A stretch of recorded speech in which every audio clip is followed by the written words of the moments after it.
how to buy a house in 2023. So today we're going to be talking about just a few basic steps so that you guys know where to start and you know how it all finishes. So first of all, if you like this channel, please hit the like. If you haven't subscribed, please subscribe.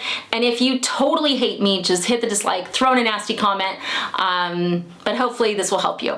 Okay, the first step of buying a house, a lot of people get wrong. Most people get wrong. The reason you guys get it wrong is because you've been marketed to for 50 years that the first step in buying a home is contacting a real estate agent.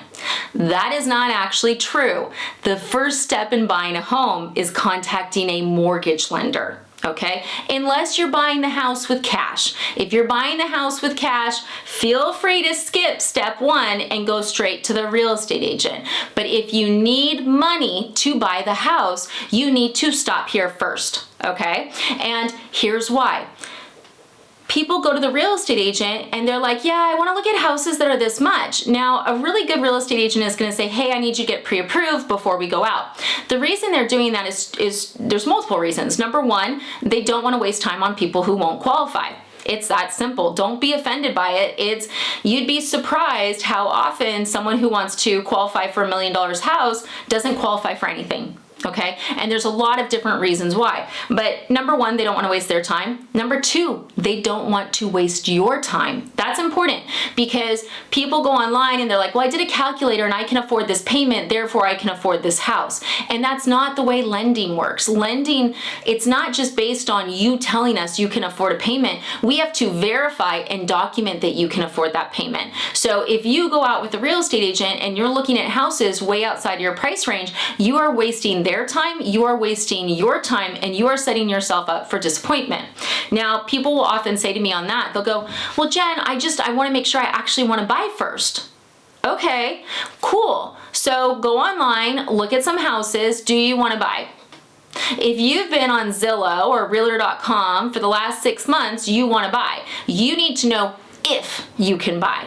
And that's where the lender steps in. So step number one, reach out to a lender. If you don't know how to find a good lender, just call me. Like, I don't know. I'm always surprised because I'll get a call from someone and they'll be like, Jen, I'm in this terrible situation. I've been watching you for 2 years in this lender. And I'm like, why didn't you call me? Like, I'm actually kind of hurt by it. I'm licensed in 48 states. I have a killer team. We have the reviews to back it up. You guys know I care. Why are you going to these clowns? I don't understand. So I'm licensed everywhere but Utah and Rhode Island. Now let's say that you're in Utah or Rhode Island, okay? And you're like, well, Jen, you're not there. So who am I going to call?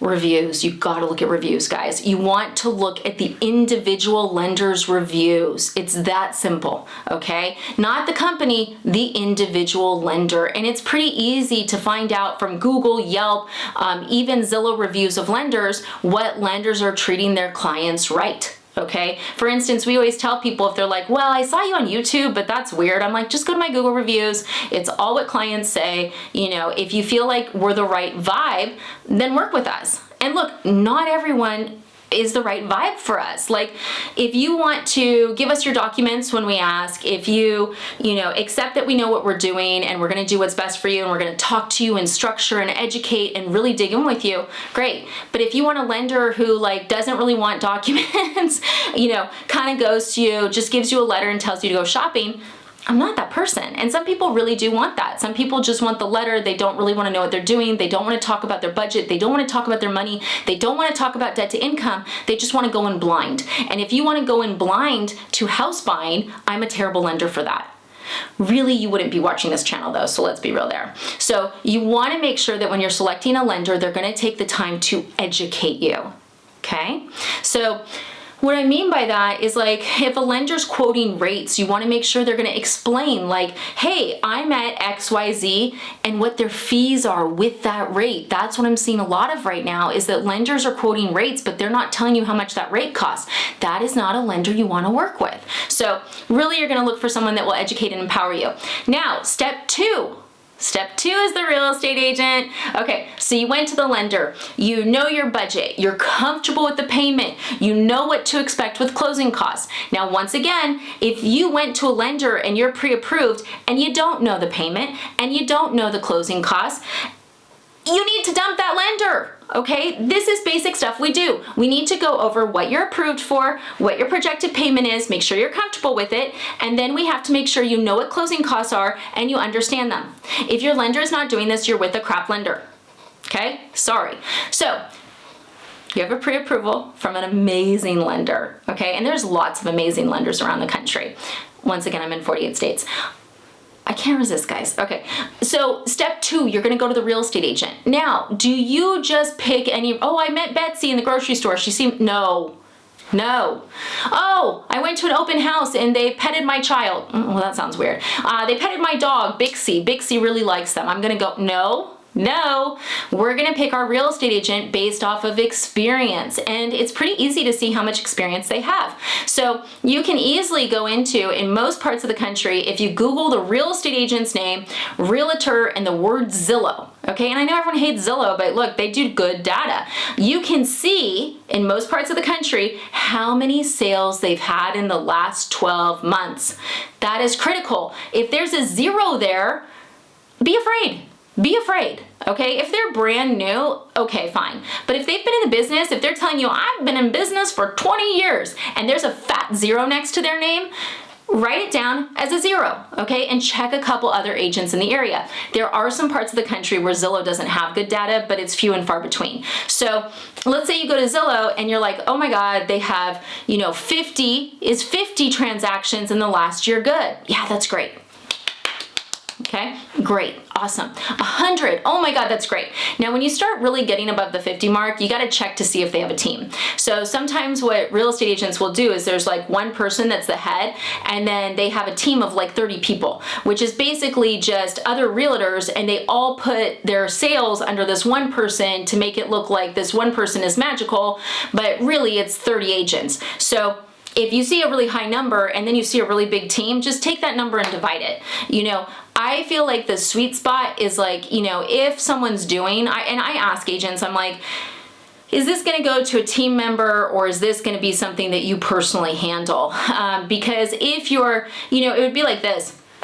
With me, with my team, you're always working with me. It's not like I have other loan officers underneath me that take over. Absolutely not. I have Jen and Sam, who are my assistants who get your file ready for processing. I've got my processors, and then you have me. And then you've got Jen and Sam helping you throughout the process as well if you need updated letters and blah, blah, blah. But when it comes to structuring, or if there's a problem, or if you have something that's a little outside of reach, or if there's someone who needs to talk to a real estate agent on a tricky situation, it's me. It's me. Okay, so with a real estate agent, there are some real estate agents that do a good book of business, and it's them. Those are magical. They're magical, guys, and that's what you want. And look, do they have to do 50 transactions a year? No. You got to look at what's going on in your market. So Zillow, look on Zillow at a couple different agents. Look up 10, see what the average is, see who's doing the most. Drive around town, see whose signs you see, right? Now, just because someone has a lot of signs doesn't mean they're a good buyer's agent, but it does mean they at least know the market, and that's what you want. You want a market expert. Also someone who's not so hungry that they're going to make a bad decision to get a paycheck. And I know so many people in this industry are struggling right now, and I always get hate when I say these comments, and I can't look at it from their perspective. I need to look at it from your perspective. And from your perspective, here's the bottom line. If someone's closing 20, 30, 40 transactions a year, they're making good enough money, and if their business is growing, the reason it's growing is because the people they've worked with are referring them more and more business. Okay? If someone's been in the business a long time and they close 5, 6 transactions a year, it's a part-time job. But maybe that's all their income. So they really have to close each one of those deals. Sometimes a house is something you should not buy. Okay? And I've seen this, I see the difference all the time. I'll see agents where they'll go, Jen, we're canceling, that house isn't good for them. I found 2 problems, we're out. High five, good, you protected the buyer, you are a star.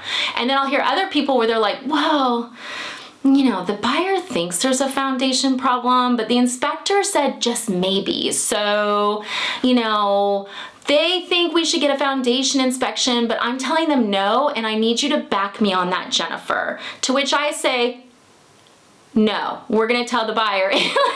If someone brings up that there's potentially a foundation issue, get it at foundation inspection, right? But you've got different motivations. So you really wanna make sure that you're working with a real estate agent that does business, is a market expert, and has your best interest at heart. And the real estate agents that are actively trying to grow their business by referrals, meaning past client referrals, they're generally gonna be looking out for you the most. If they're just getting leads off of Realtor or Zillow.com, that doesn't necessarily mean they're gonna do the best job for you. So really just pay attention, see who you vibe with. If, once again, if you're not feeling it with the real estate agent, don't work with them, okay? That doesn't mean they're bad. Sometimes it's just not a good match. I'll have people sometimes where it's with myself and my team where I'm like, yeah, we're not a good match. I don't do well with bullies at all. So if someone bullies my team, I don't care how much money I would make off the loan, they need to go away, right? But there's other lenders where if you're a total bully, but they're gonna make $1, they'll put up with it. So in that case, another lender's a great option. Same with realtors. You might have a realtor that's kind of a ghost, and you may be very type A like me, where you're like, hey, what houses do we have today? I drove by this woman's house. It looked like she's preparing for sale. She was watering her plants. Can you call her, right? And you need that agent that's gonna be like, oh my God, what street is it on? That engaged agent, if that's your personality. If you're kind of chill and don't wanna be bugged and you wanna move at your own pace, then maybe the ghoster's better for you. So you really wanna make sure you find that right vibe for you. And I swear to God, I'll stop saying vibe. Give me some word suggestions instead of vibe, okay? Please. Okay, so you found your lender, you found your real estate agent, you know your payment, you know what to expect with closing costs, or if you need the seller to pay them, you know this. You've got your real estate agent, they're your champion in the background, they're your fierce negotiator, they're your BFF. Okay, you got your dream team. Now what? Now you gotta go find a house, right? That's what you gotta do. Now you gotta go find a house. So you and the real estate agent start looking at houses. If you guys are offering below ask, you're gonna be reaching out to me saying, Jen or Janae or Sam, I need an updated letter. We're gonna be teaming all throughout this. Once you find a house and the seller accepts your offer, now I wanna make this really clear. The real estate agent writes the offer, not the lender. My job is to get you pre-approved and to give them a pretty letter that says that you're golden and beautiful. It's the real estate agent's job to get you in contract to buy the house. Now, New York's a little different because your real estate agent still helps you find the house, but an attorney draws up the contract, okay? But that's the exception, not the rule. Most of the time, it's the real estate agents drawing up the contracts throughout the country, okay? So they drop the contract, the seller, maybe there's some negotiations, which is always fun. I love those because I'm like, okay, let's get ready.